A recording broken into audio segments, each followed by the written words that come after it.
Una coppia che ha adottato un piano sistematico di vessazione, di maltrattamenti in famiglia, al fine di indurre l'anziana madre di lei a lasciare la casa e a trovare un altro posto in cui vivere. È un'attività di indagine che è stata anche piuttosto complessa, perché sono state raccolte diverse testimonianze e diversi riscontri che hanno permesso di ricostruire un quadro indiziario chiaro e molto grave nei confronti dei due indagati, nei confronti dei quali è stato emesso un provvedimento dell'obbligo di dimora nei confronti dell'uomo e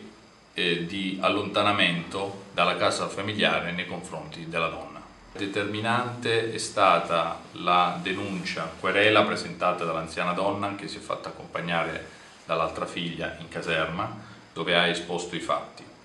e in particolare tutte le testimonianze che sono state raccolte delle persone che fanno parte del circuito relazionale di questa famiglia.